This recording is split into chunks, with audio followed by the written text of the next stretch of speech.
근데 아직 수감도 안 됐어요. 다음 주 월요일 수감이 예정인데 장현주 변호사님. 박지원 의원이 뭐라고 그랬냐면 정치 환경이 조국 전 대표를 징역 2년 살기는 안 만들 거고 새로운 정권이 들어서면 반드시 사면과 복권된다고 했어요. 수감도 안 됐는데요. 박지원 의원의 의견 내지는 판단으로 봐야 될 것 같습니다. 이 부분에 대해서는 사실 국민적으로는 공감을 받기는 어렵겠다라는 생각은 드는데요. 사실 아시다시피 이제 판결이 확정된 게 바로 어제였습니다. 어제 확정이 됐는데 벌써 사면 복권 이야기를 하는 것은 당연히 너무 이른 얘기고 너무 앞서가는 이야기입니다. 딱히 근거도 있는 것 같지는 않고요.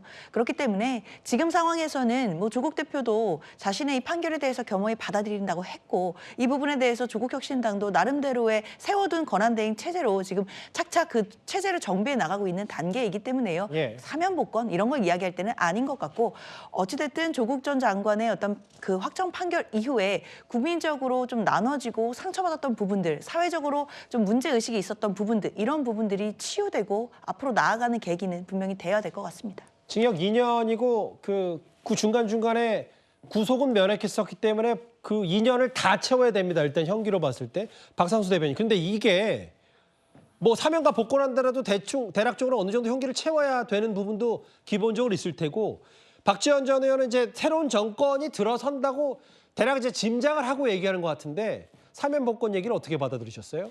그러니까 우리 당은 지금 대통령 한 명이 굉장히 좀 큰 잘못을 저질렀다고 생각합니다. 그럼에도 우리 당 의원 18명이 가서 계엄 해제를 했고 대표가 직접 나서서 이 부분의 위헌 위법성에 대한 이야기도 하고 내부적으로 국민들이 원하는 만큼의 어떤 그런 건 없어도 우리는 이야기할 건 하는 당입니다. 근데 되게 재밌는 게 민주당과 조국혁신당은 이재명 대표가 그렇게 버티면서 재판을 해도 똘똘 뭉쳐서 그냥 이재명 대표만 그냥 옳다고 얘기하고 조국혁신당 대표가 이렇게 징역 2년 실형을 선고받았는데 선고받은 다음 날 우리가 집권하면 사면 복권된다 이런 이야기를 합니다.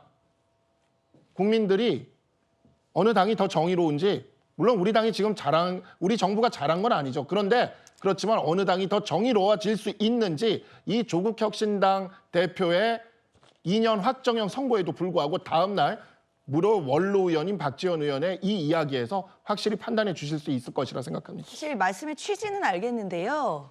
이재명 대표나 조국 전 대표가 비상계엄을 선포했나요?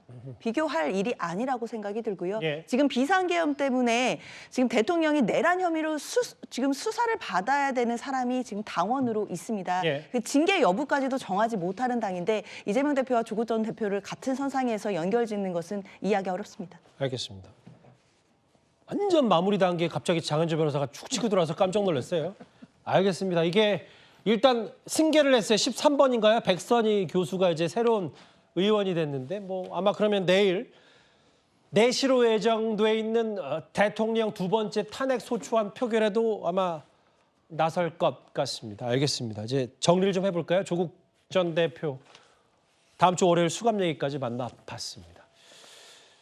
저희가 몇 차례 속보가 있었던 관계로 여러분들이 소중한 댓글 목소리는 오늘 다시 한번 전해드리지 못한 점 여러분들의 사과 말씀, 양해 말씀 부탁드리겠습니다.